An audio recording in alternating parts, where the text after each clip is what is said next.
Hello students, ये राजेश चौबे का class है और बिना बोर्ड की पढ़ाई नहीं होती है।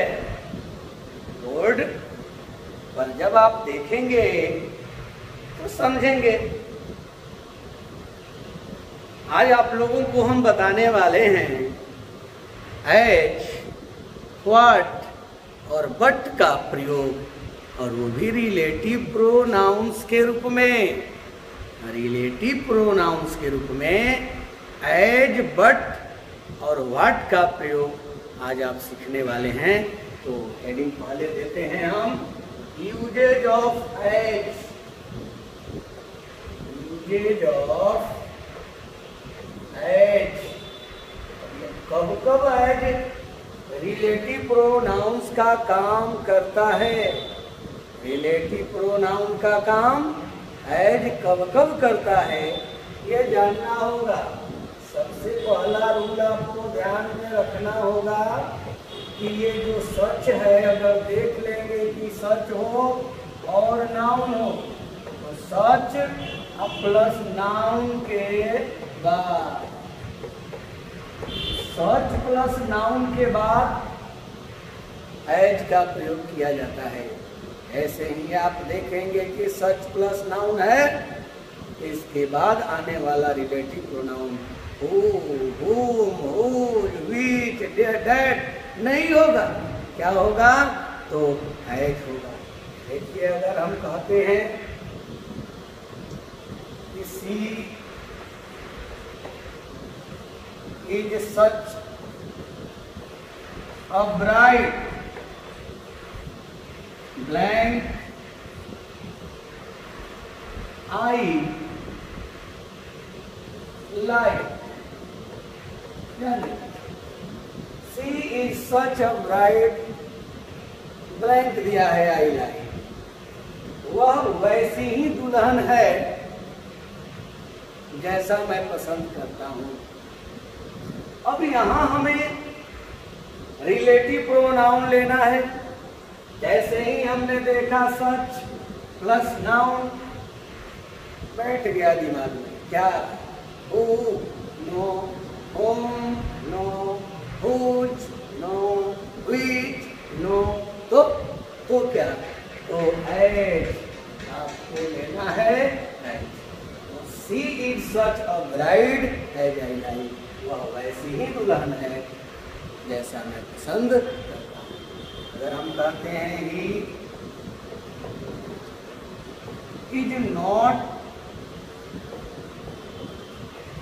सच a leader blank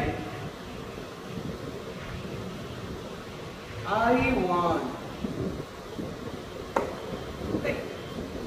is not such a leader, वह वैसा नेता नहीं है जैसा मैं चाहता हूं। जैसा मैं चाहता हूं वैसा नेता नहीं है। जैसे ही हमने देखा सच प्लस नाउन, बस कुछ नहीं है, कर देना है और किसी के फेरे में नहीं पड़ना है।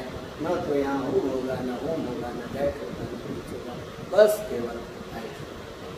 अब रूल 2 आप एक तो समझ गए कि सच प्लस नाउन के बाद एज को लेना है और किसी को नहीं। अब रूल 2 देखिए,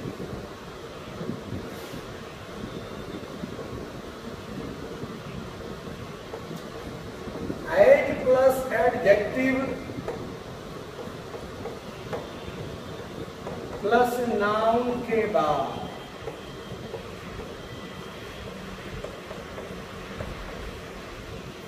as plus adjective plus noun के बाद भी एज को ही रिलेटिव प्रोनाउन के रूप में लेना है। यदि हम कहते हैं कि यू कैन टेक, तुम ले सकते हो, एज मेनी पेन्स, उतने कई कलमों को, ब्लैंक दिया है यू वांट, जितना तुम चाहते हो। यू कैन टेक, तुम ले सकते हो, एज मेनी पेन्स, उतने कई कलमों को, जितना तुम चाहते हो। तो जैसे ही हमने देखा ये एज, ये मेनी एडजेक्टिव है, ये पेन्स नाउन है, तो एज एडजेक्टिव नाउन तो आने वाला रिलेटिव प्रोनाउन भी के रूप में एज होगा। यानी you can take as many pens as you want, यानी तुम उतने कई कलमों को ले सकते हो जितना तुम चाहते हो। तो समझ गए होंगे। जैसे ही आप देखेंगे एज एडजेक्टिव और नाउन तो आने वाला रिलेटिव प्रोनाउन क्या होगा, एज होगा। फिर देखिए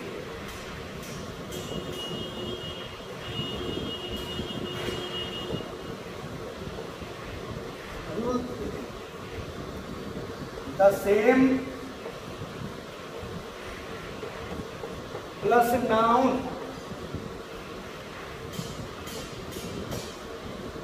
के बाद एज का प्रयोग होता है।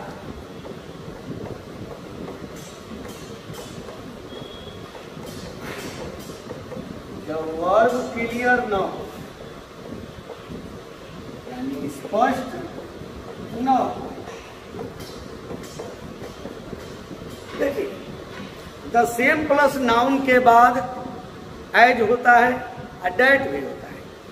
तो यहाँ ध्यान देना होगा, जब वर्ब क्लियर ना हो, जब वर्ब स्पष्ट ना हो तो उस समय एज लेते हैं, और जब वर्ब क्लियर होता है, जब वर्ब स्पष्ट रहता है, जब वर्ब को व्यक्त कर दिया जाता है तो उस समय डेट का प्रयोग किया जाता है। तो देखिए अगर हम कहते हैं कि this is the same car, अब ब्लैंक दे दिया गया है माइन, यह वैसी ही कार है जैसी मेरी है। अब हम देख रहे हैं द सेम प्लस नाउन, तो चूंकि एज भी भरा जाता है और डेट भी, लेकिन यहाँ क्या भरेंगे, तो यहाँ हम एज भरेंगे क्योंकि माइन यानी मेरी कार है। यहाँ जो वर्ब है ये अंडरस्टूड है, समझ लिया गया कि यहाँ वर्ब है, यानी इसका वर्ब यहाँ क्लियर नहीं है, वैसी स्थिति में एज भरे। लेकिन यही अगर वर्ब क्लियर हो जाए, अगर हम कह दें कि this is the same car blank runs fast, अब यह वैसे ही कार है या वही कार है जो तेज दौड़ती है। अब यहाँ पर हम देख रहे हैं कि इसका वर्ब यहाँ पर व्यक्त कर दिया गया है, दे दिया गया है। तो जब वर्ब इसका वर्ब व्यक्त कर दिया गया हो, क्लियर हो गया हो, स्पष्ट हो गया हो तो डेट नहीं है। और जब वर्ब क्लियर नहीं है, इसका वर्ब क्लियर नहीं है, वहाँ वर्ब अंडरस्टूड है, समझा गया, तो ऐसी स्थिति में एज लेते हैं। यानी द सेम प्लस नाउन के बाद एज भी होता है, द सेम प्लस नाउन के बाद डेट भी होता है। लेकिन ध्यान रखना है कि जब वर्ब इसका वर्ब क्लियर न हो तो एज होता है, लेकिन जब वर्ब दे दिया गया हो, व्यक्त कर दिया गया हो, तो उस समय एज नहीं डेट होता है। तो ये आपने एज का प्रयोग पढ़ा। अब आप देखेंगे यूज ऑफ बट, बट का प्रयोग। बट भी रिलेटिव प्रोनाउन का काम करता है। यूज ऑफ, देखिए अगर हम आपसे पूछें बट का, तो सभी लोगों का उत्तर होगा लेकिन। बचपन में आप पूछते होंगे बट मीन्स लेकिन, तो व्हाट मीन्स क्या, तो बट का अर्थ लेकिन होता है उस समय जब बट कंजंक्शन का काम करता है, कोऑर्डिनेटिंग कंजंक्शन का। बट जब कोऑर्डिनेटिंग कंजंक्शन का काम करता है तो उस समय बट लेकिन का अर्थ देता है, सही है।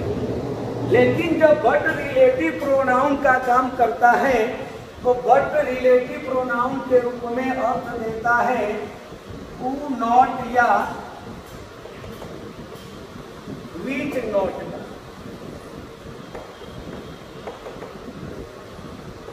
मतलब जो नहीं का अर्थ देता है, जो नहीं कहिए, जिसने नहीं कहिए,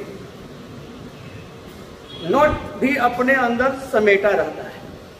यानी बट जब रिलेटिव प्रोनाउन का काम करेगा तो इसका अर्थ होगा हु नॉट या व्हिच नॉट, जो नहीं, किसने नहीं, यह अर्थ देता है बट। कब? जब रिलेटिव प्रोनाउन का काम करेगा तब। लेकिन जब यही बट लेकिन का अर्थ देता हो तो वो कंजंक्शन है, कोऑर्डिनेटिंग कंजंक्शन है। यही बट अगर के सिवाय को छोड़कर अर्थ देता हो तो उस समय प्रीपोजिशन है।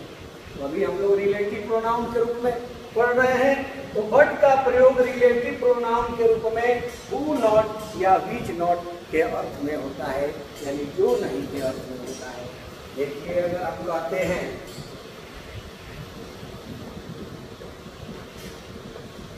कोई ऐसा लड़का नहीं है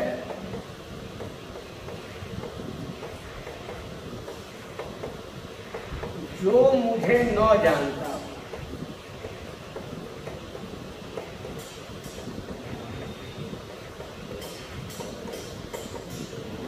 कोई ऐसा लड़का नहीं है जो मुझे न जानता, मतलब प्रत्येक लड़का मुझे जानते हैं, हर लड़का मुझे जानता है।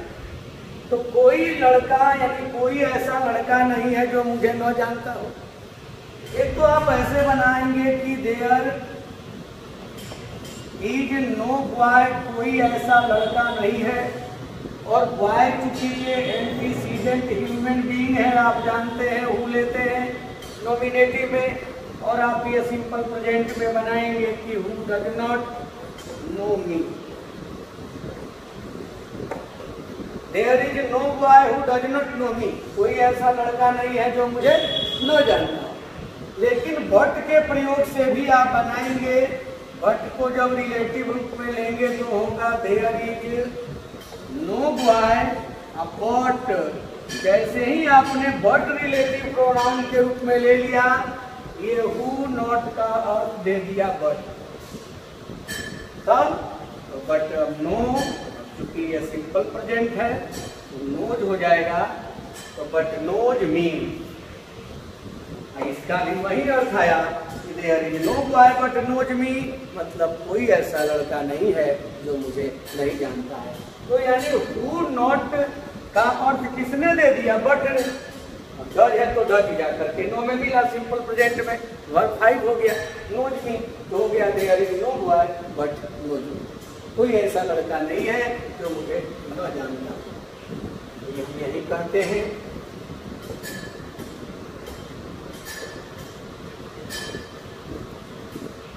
कोई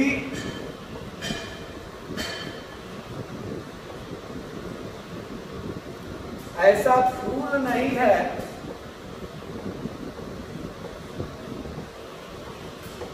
जिसमें सुगंध न हो।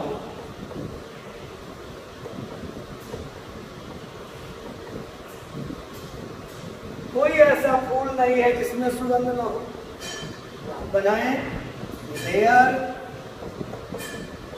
इज नो फ्लावर, कोई ऐसा फूल नहीं है। जैसा कि फ्लावर थिंग है, थिंग के लिए आप विच लेते हैं, विच हैज नो फ्रेग्रेंस।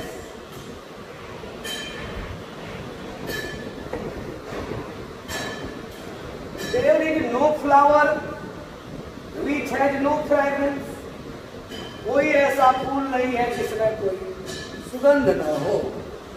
अब आप ये भी कह सकते हैं कि देयर इज नो फ्लावर, और आप जानते हैं कि विच नॉट का बदले में हम बट भी लेंगे, तो there is no flower but has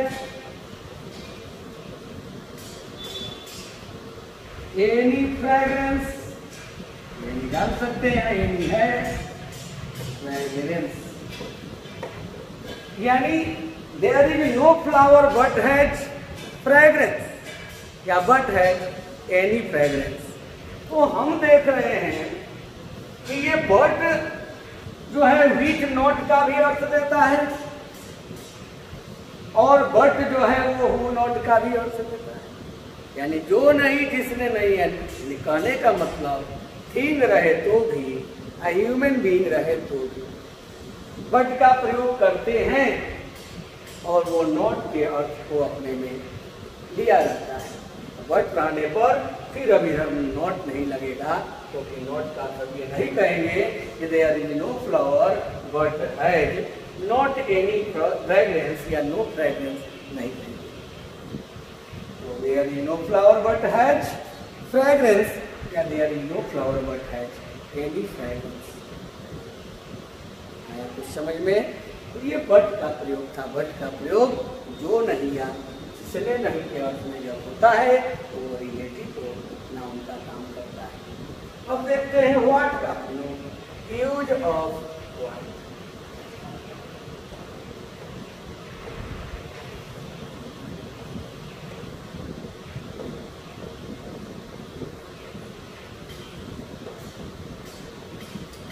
what भी रिलेटिव प्रोनाउन का काम करता है। व्हाट का प्रयोग वस्तु के लिए होता है।